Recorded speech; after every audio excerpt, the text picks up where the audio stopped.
Hello everyone, welcome to this week's episode of the G-Spot. I'm Gila Zak, certified hypnotherapist, and we talk about all sorts of interesting things related to subconscious behavior. Now today we're going to talk about ENP, emotional sexuality, our subconscious sexual personality that shows up in our interpersonal and intimate relationships. In this episode, we're going to dive a little deeper into how we learn to be an emotional or physical sexual, and I'm going to give you solutions that you can use yourself in therapy to bring exaggerated behaviors down that could be causing problems with your significant other. Now, Dr. Kappas came upon this theory in working with his clinic. Thousands of people in his clinic, he started to see some very basic behaviors. And he wanted to understand how we learn to be the way that we are. Now, there have been many personality assessments over the years, and you've heard of them. Myers-Briggs, the love languages, attachments theory, and these are all, again, theories of the way that people behave based on statistics. So when we think about emotional and physical sexuality, it's important to recognize that people are working from an unconscious perception, an unconscious motivation of how to get their needs met. Now, I'm going to say this here, and I'm going to say it every time because it really is something we need to emphasize. Everything that I'm going to share with you about ENP sexuality is based on the extreme behaviors of either the emotional or physical. Most people fall within that bell curve of being right around the middle, 60-40, 70-30, 55-45. But for the purposes of sharing this with you so that you can really get a good picture of what an emotional or physical is, I'm going to be talking about the extremes on either end. It will be easier for you to understand the emotional and physical behavior if I give you the extremes, and then you'll know how to dial it down based on how you're behaving or you know someone behaving. The other thing I want to emphasize is that most people have a primary and secondary caregiver. And the most traditional expression of this is mother or father. This theory of behavior is applicable whether you have two mothers, whether you have two fathers, whether you have a mother and a father, whether you just have one or the other, or whether you're raised by grandparents, aunts, or uncles. So the idea here is that let's not get hung up on what the family dynamic looked like. There's a primary and a secondary caregiver, but for the purpose of this episode and future episodes, I'm just going to say primary and secondary. Now, the primary caretaker is the one that usually is there to meet the needs of a child. They're there to nurture them, cook, care, clean, bathe, usually console them when they are in need of emotional comfort. The secondary caregiver is the one who is usually out, a little bit more detached, not right in the close circle of the child. So going forward, as we talk about primary and secondary, you're going to see how you learned to be an emotional or physical sexual. In addition, I'm going to be going into why this plays such a significant role in your behavior in your relationships. Across any theory of human behavior, it's pretty fundamental that we learn to be who we are based on the environments into which we're raised. Dr. Kappas posited that children, small children, toddlers and up, they look to the primary and secondary caregiver to see what their dynamic is. How do they interact? All from the lens of how do I get my survival needs met? Now, ENP theory is based on the notion that children will model their sexual personality after their secondary caregiver, not the one who's nurturing them, not the one who's going, they go to when they have the scraped knee or they're hungry or they're afraid or tired.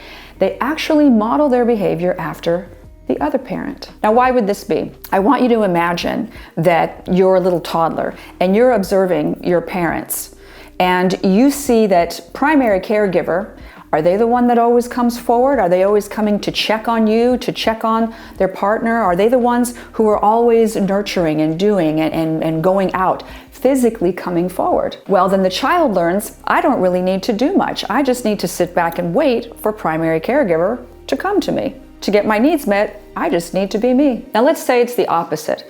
Let's say primary caretaker is always off busy, doing laundry, in the garden, running around, always at work, whatever it is. The child then says, where is my primary caretaker? Where is my survival? Then what they're going to do is have to keep going forward to that primary caretaker to get their needs met. They also observe secondary caregiver and say, what do they have to do to get primary's attention? And very likely, That secondary parent is going to have to keep finding and seeking out that other person to get their needs and wants met. Again, the child is looking to the secondary caretaker to see, am I confirming what I need? Am I confirming what I'm seeing? And then they model that behavior. Oftentimes people will say to me, Gila, isn't this just like anxious attachment or avoidant attachment? And the truth is, there's a similar thread in it, because all behavioral theories, again, are looking at the environment in which the child was raised. But what sets this apart is that the child is looking at the way that the two caregivers interact with each other, coupled with the fact that what they feel they need to get their own survival needs met, and between the two of them, this is what creates E&P theory. Dr. Kappas posited that our sexual personality gets anchored in right around the ages of 15 when we start to rebel a little bit. And for physicals, this usually happens right around 15 or maybe even a little sooner. And to go back to my first video, that's because the physicals tend to be a bit more dominant, a bit more expressive in what they're thinking and feeling, and have a bit more need to control their experience externally. So if the secondary caregiver is a physical sexual, let's just say the secondary caregiver likes to hug and touch and tackle and play and wrestle and do all that physical stuff, bring them in for hugs and kisses, then the child is going to model and become a dominant physical sexual. And the hallmarks of this are closeness, a need for physical attention and affection, a need for verbal communication, and a need to have a physical person present in the relationship for them to feel really, really safe and secure. Now, if that secondary caregiver is a physical and they then begin to reserve or withhold physical affection, let's just say secondary caregiver is a man, the father, and the child is a girl, a female.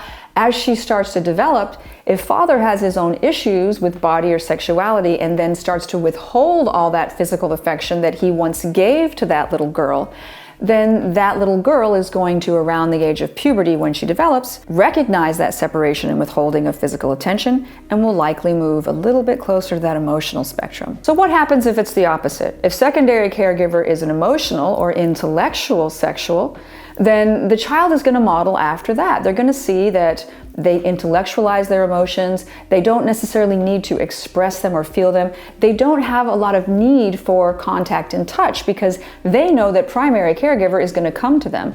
So as they go out into the world and start to develop their own sexual personality, they are not going to be the most expressive or communicative ones in the relationship. They're not going to need as much physical contact all the time. They do need it, but not the way the physicals do. Now, if the emotional father does decide to spend a lot of time with the child, not so much a lot of physical interaction per se, but a lot of time with the child, then the child will then move a little bit closer to the physical end, but they still won't be a full physical because to be a physical, there has to be touch. Here is a key point.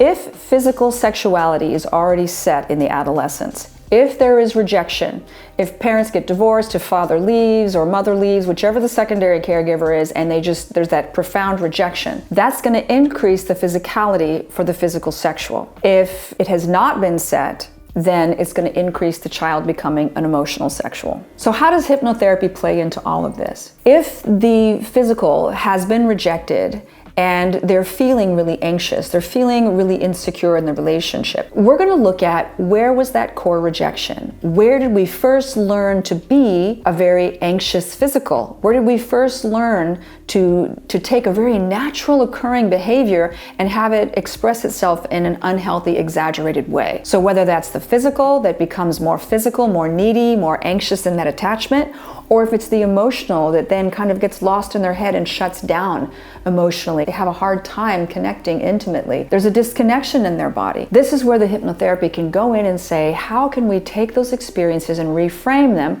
to bring down those exaggerated behaviors and bring you into a place where you're just feeling more comfortable in who you are. This, I guarantee you, is the #1 way to bring more harmony into your relationship. Thank you for spending your time here with me today in the G-Spot. I trust you got a little more insight into what is emotional and physical behavior in our sexual relationships and how it's formed.